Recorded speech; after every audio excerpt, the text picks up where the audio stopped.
Hello दोस्तों, मैं अभिषेक राय आपका फिर से स्वागत करता हूं। मेरा चल रहा है वो है ब्राह्मण साम्राज्य, या आप बोल सकते हैं कि मौर्योत्तर काल। यानी मौर्य वंश के बाद हम जो चीज़ें पढ़ रहे हैं वो है मौर्योत्तर काल, या जो मौर्य वंश के बाद जो साम्राज्य आया वो आया ब्राह्मण साम्राज्य। तो ब्राह्मण साम्राज्य हम कल से ही शुरू किए हैं और ब्राह्मण साम्राज्य में हम जो है कुछ बातें कर चुके हैं। ब्राह्मण साम्राज्य में हम बात कर लिए हैं पुष्यमित्र शुंग, है ना, और जिसने बृहद्रथ को मार दिया था, और वहीं से है जो मौर्य वंश का जो है वो समाप्ति हो गई। और उसके बाद हम पढ़े कि जो पुष्यमित्र शुंग को जो मारा है वो है कर्ण, है ना, वासुमित्र कर्ण। और उसके बाद जो है कि कर्ण वंश को जो समाप्त किया है वो है सातवाहनों ने। और हम पता है कि सातवाहनों से पहले ही हम एक वंश पढ़ लिए वो है चेदी वंश, है ना। ये जो सारी बातें हैं वो हम कर चुके हैं। आज हम बात करेंगे वो है सातवाहनों के बारे में। सातवाहन वंश,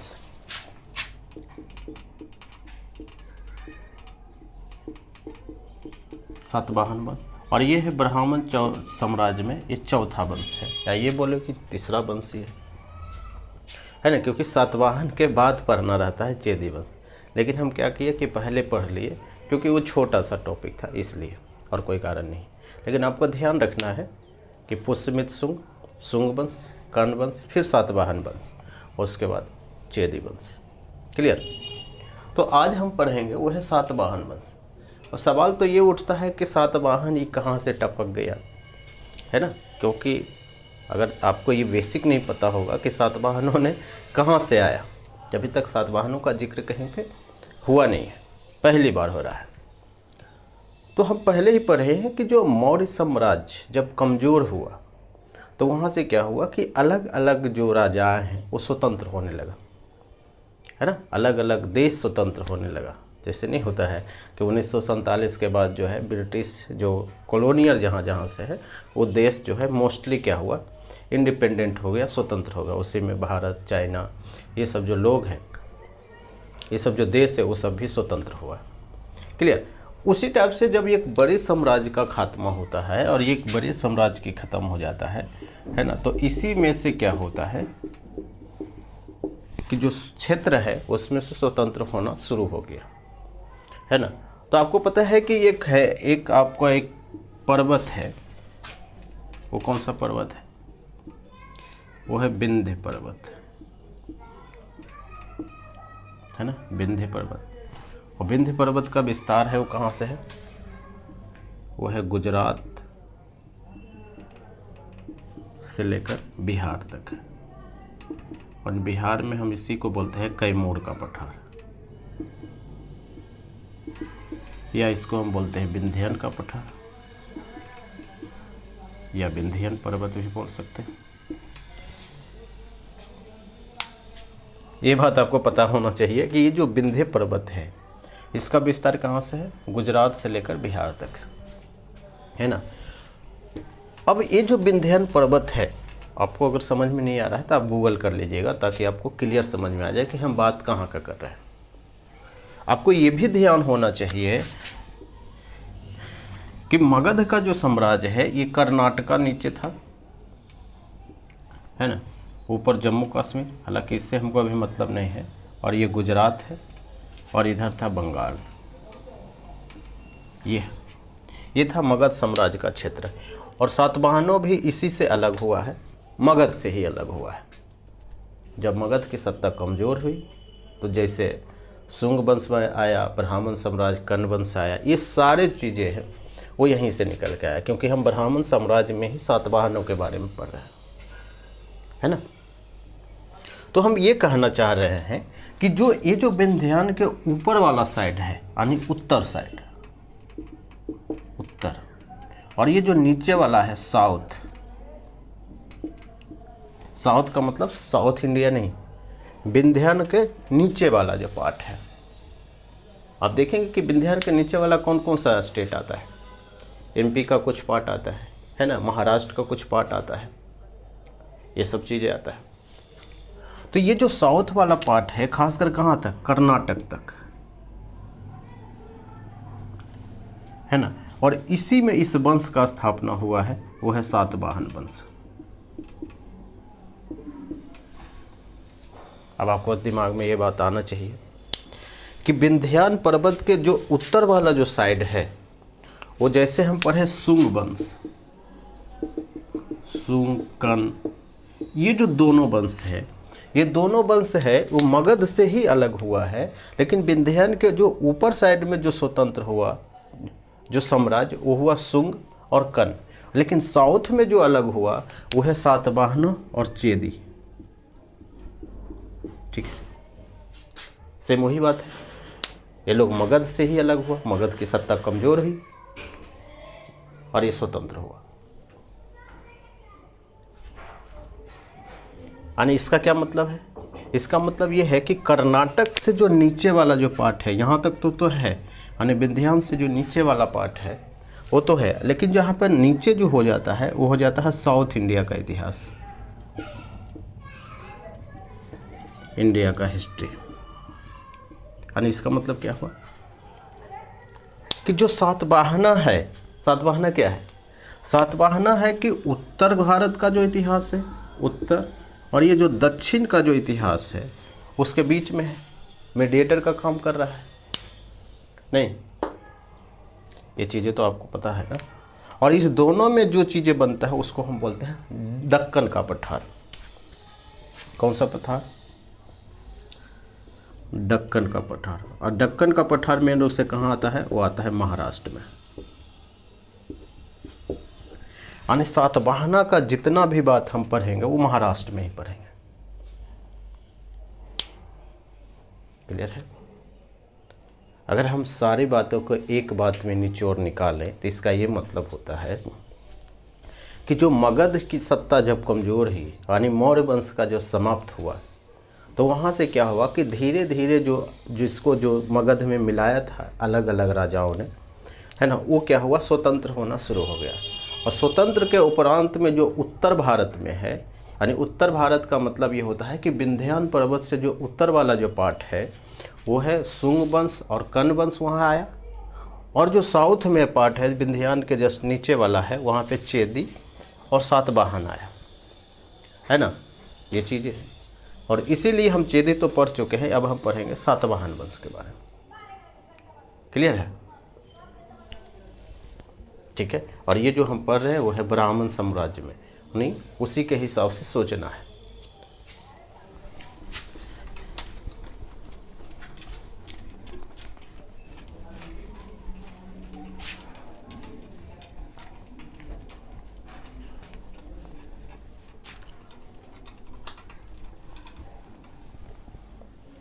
अगर हम पढ़ें कि इसका संस्थापक कौन है, सातवाहन का संस्थापक, तो आपको पता है कि कर्ण वंश का जो अंतिम शासक था वो कौन था?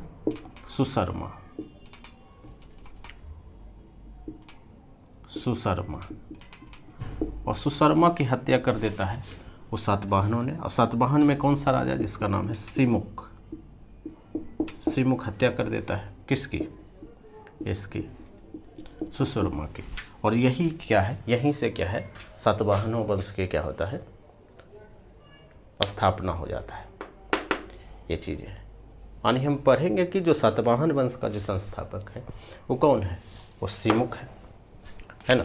तो ये भी बात आपको पता है, यानी संस्थापक कौन हो गया, सिमुक। ये चीज़ें हैं नहीं। और ये अपनी राजधानी कहाँ बनाई है, राजधानी कैपिटल, कैपिटल बना है, उसको हम बोलते हैं प्रतिष्ठान या पैठन। प्रतिष्ठान या पैठन। ऑब्वियसली बात है कि अगर हम सातवाहन की बात कर रहे हैं तो आपके दिमाग में महाराष्ट्र होना चाहिए या दक्कन का पठार। जब हम ज्योग्राफी पढ़ेंगे कि दक्कन का पठार कहाँ से कहाँ तक है, लेकिन सिर्फ अगर आपको महाराष्ट्र पता है तो आप यहाँ से काम चल जाएगा इतना से। तो ये आता है, वो आता है महाराष्ट्र में, महाराष्ट्र में, है ना। तो ये भी बात आपको पता हो गया कि इसका जो संस्थापक है वो सिमुक है, और जो अपनी राजधानी है सातवाहनों की वो क्या है, प्रतिष्ठान या क्या है, महाराष्ट्र। आता है औरंगाबाद, औरंगाबाद जिला में। और अगर आपके बारे में अगर एग्जैक्टली लोकेशन चाहिए तो ये जो है गोदावरी एंड कृष्णा नदी के बीच है, कृष्णा नदी के बीच आता है। यानी ये जो क्षेत्र है गोदावरी और कृष्णा नदी का जो क्षेत्र है उसी में आता है। और अगर इसका अगर आपको पूरा डिटेल चाहिए तो कौन कौन सा स्टेट आएगा, तो उसमें से तो आपको पता है कि महाराष्ट्र का कुछ पार्ट तो आएगा ही आएगा, कुछ पार्ट आता है कर्नाटक का भी, और कुछ आता है वो है आंध्र प्रदेश का ही। यानी कि इस तीनों राज्य में जो है छोटा छोटा कुछ पार्ट मिला के है ना, वो आता है सातवाहनों का जो है वो साम्राज्य। क्लियर। लोकेशन आपको बेसिकली इतना बताने का मतलब है कि आपको लोकेशन पता है कि हम कहाँ की बात कर रहे हैं। आप एक बार अगर है तो आप मैप में देख लीजिए कि कहाँ की हम बात कर रहे हैं, उसके बाद हम आगे बढ़ते हैं। सातवाहन है वो है ब्राह्मण साम्राज्य।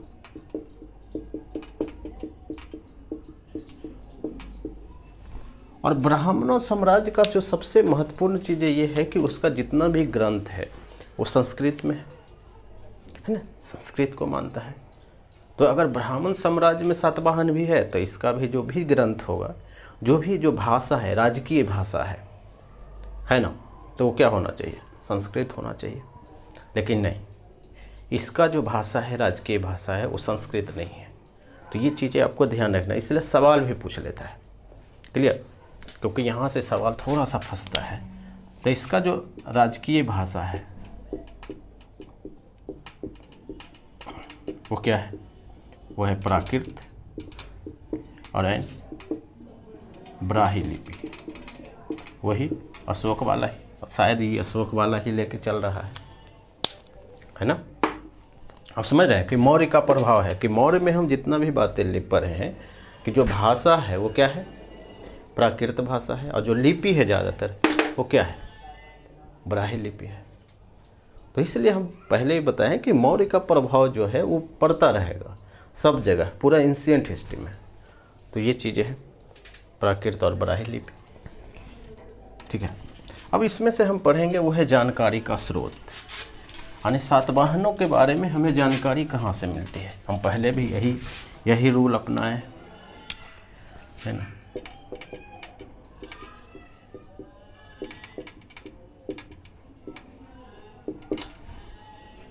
जानकारी का स्रोत, जानकारी आपको पता है कि जब हम पढ़ते हैं तो जानकारी हम दो टाइप से पढ़ते हैं। कहाँ कहाँ, किस टाइप की जानकारी, एक होता है साहित्यिक जानकारी, एक होता है पुरातात्विक जानकारी। साहित्यिक जानकारी में तो ये है कि जहाँ पे कोई चीज़ें लिखा हुआ है ना, कोई अभिलेख में लिखा हुआ है, कहीं पत्थर में लिखा हुआ है ना, कोई बुक में लिखा हुआ है, जैसे कोई ग्रंथ है, जैसे पुराण हम पढ़ रहे थे, हर्षचरित्र के बारे में पढ़े, तो ये सब साहित्यिक अभिलेख है। यानी साहित्य को पढ़ा और उससे हम क्या करते हैं, निष्कर्ष निकालते हैं, उसी को हम बोलते हैं साहित्यिक जानकारी। लेकिन दूसरा होता है, वो होता है पुरातात्विक, यानी खुदाई से जो चीज़ें हमें मिलती है, यानी खुदाई की है, कोई सिक्का मिला, कुछ चीज़ें मिला, तो उससे हमें अनुमान लगाता है कि ये जो सिक्का है और किस एरिया में मिला है, तो उस एरिया में हम देखेंगे कि कौन सा राजा था, कौन सा साम्राज्य था, है ना। उसी टाइप का सिक्का और कहाँ मिला है, तो इससे हमें पता चलता है कि यहाँ और वहाँ से क्या होता होगा, व्यापार होता होगा, है ना। तो ये सब जो होता है उसको बोलते हैं पुरातात्विक। जो खुदाई से जो चीज़ें हमें मिला है उसे हम बोलते हैं, क्या बोलते हैं, पुरातात्विक। तो ये जो सातवाहनों के बारे में हमें जानकारी दोनों टाइप से मिलता है ना, साहित्यिक भी, पुरातात्विक भी। तो हम दोनों बात करेंगे।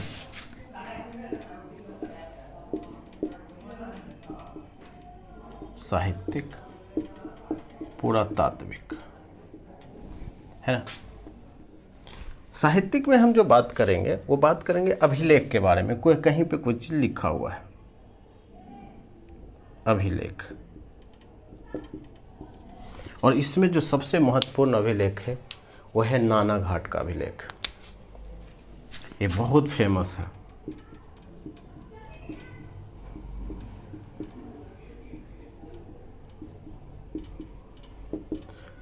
नाना घाट का अभिलेख, क्लियर है। और ऑब्वियसली बात है, कहाँ होगा, महाराष्ट्र या पुणे में होगा। नहीं तो सबसे तो यही है महाराष्ट्र, या हम बोलेंगे पुणे में। और अगर ये तो सवाल सिर्फ इतना ही आता है कि सातवाहनों के बारे में हमें जानकारी कहाँ से मिलती है, जो सबसे महत्वपूर्ण है वो यही अभिलेख है, नानाघाट का अभिलेख। अगर ये पूछेगा कि कौन ये नानाघाट का किसका अभिलेख है, अगर नाम पूछ दे तो इसका नाम है नागनिका।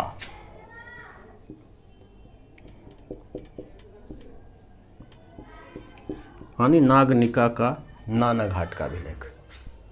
नानाघाट तो आपको पता होना ही चाहिए। क्लियर है, ये महत्वपूर्ण है।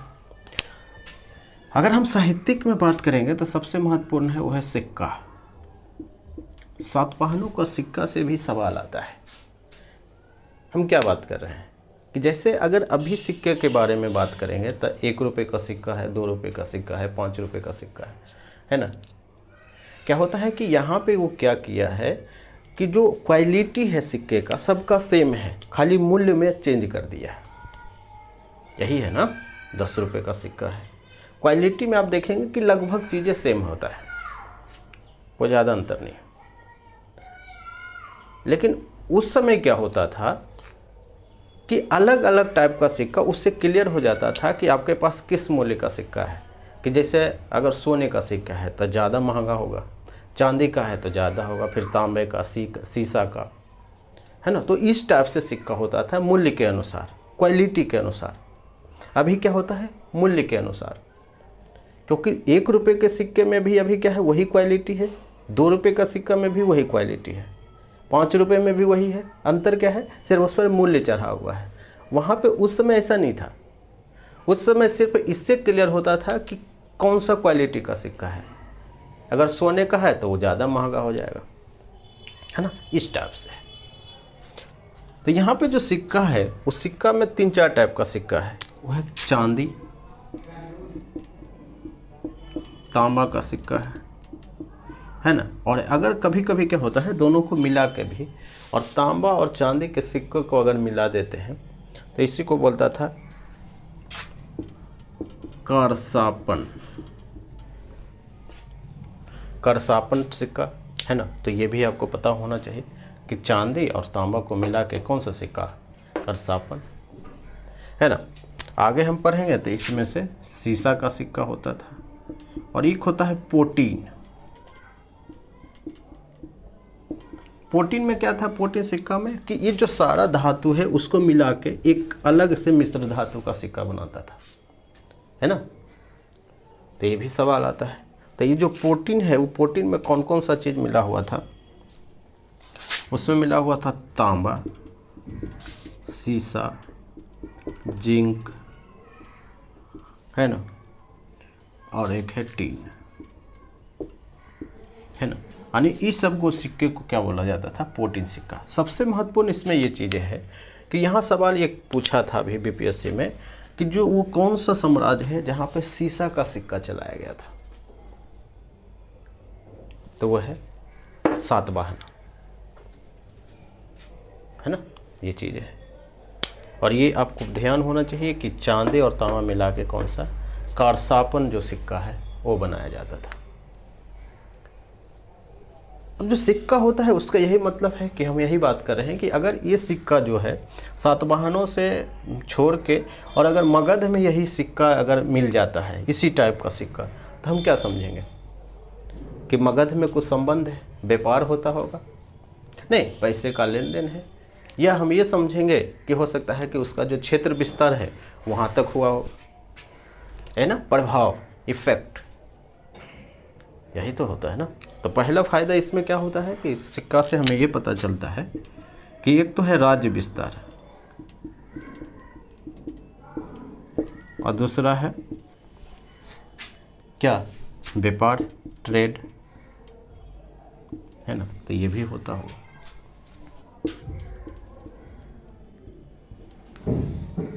तो ये है पुरातात्विक में, तो ये है। दूसरा चीज़ है इसमें, पुरातात्विक में ही हम एक चीज़ और आता है इसमें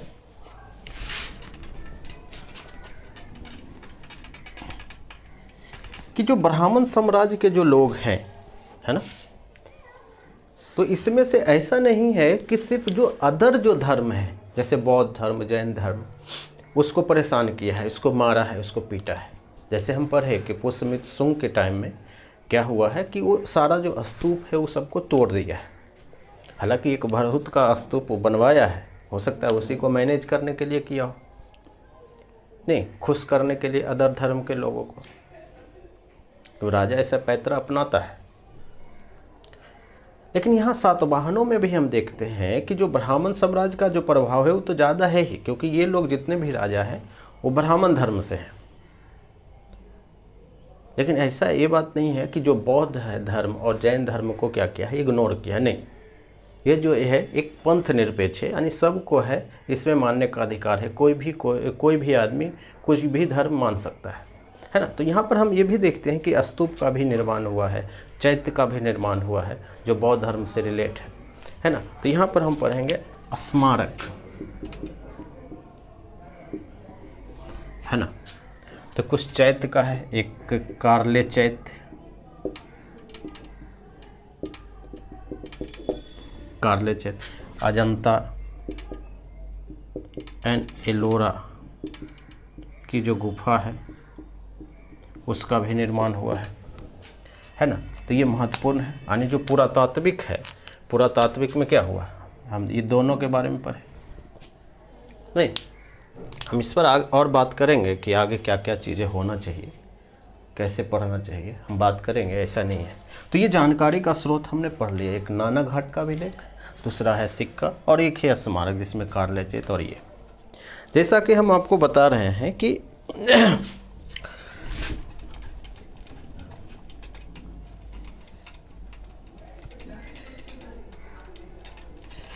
जो सिक्के का जो मेन मतलब क्या होता है, सिक्के का मेन मतलब है कि राज्य का विस्तार, है ना। यानी जो सातवाहना का अगर ये सिक्का कहीं और मिलता है तो इसका मतलब हम समझेंगे कि जो सातवाहना का जो विकास है, सातवाहना का जो साम्राज्य है वहाँ तक फैला हुआ है ना। तो उसी टाइप से हम एक और शब्द यहाँ पर आता है, जैसे नासिक एक जगह है, कहाँ, महाराष्ट्र में ही, और महाराष्ट्र में ही नासिक में ही एक जगह है जिसका नाम है योगलथम्बी। योगलथम्बी, योगलथम्बी कहाँ है, नासिक में, महाराष्ट्र में ही। और यहाँ एक राजा है जिसका नाम है छहरात, छहरात शासक, है ना, छहरात शासक। और इसका जो राजा का नाम है वो है नहपान, बहुत फेमस राजा है, इसलिए ध्यान रखिएगा, है ना। जो सातवाहनों का जो कैपिटल है वो कैपिटल कौन सा है, प्रतिष्ठान, औरंगाबाद जिले में। लेकिन यहाँ पर है नासिक, है ना। तो नासिक में एक राजा था जिसका नाम था योगलथम्बी, और यह कौन सा शासक है, छहरात शासक। और वहाँ का शासक का जो नाम है वो है नहपान। और नहपान को हराया था किसने, सातवाहनों ने। इसलिए हम देखते हैं कि ये जितना भी सिक्का है वो नहपान के साम्राज्य में बहुत ज़्यादा है ना।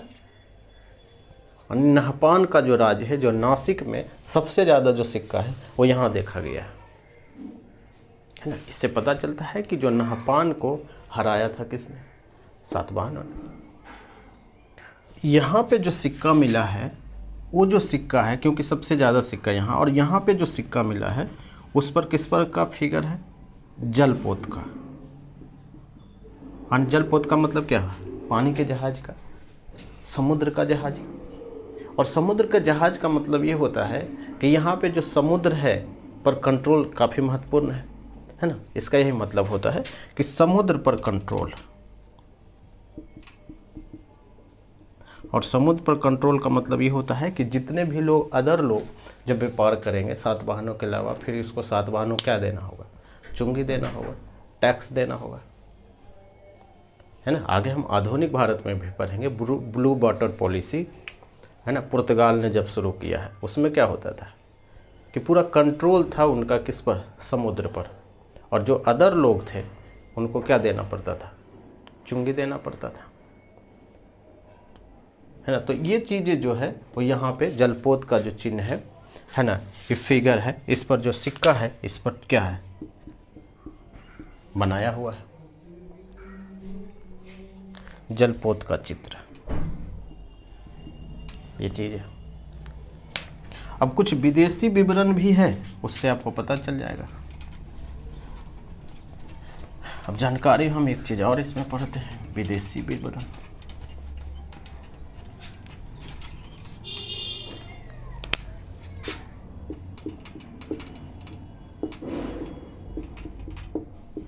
कुछ विदेशी लोग भी इस पर कमेंट किया है। कौन कौन लोग हैं? एक है पलानी,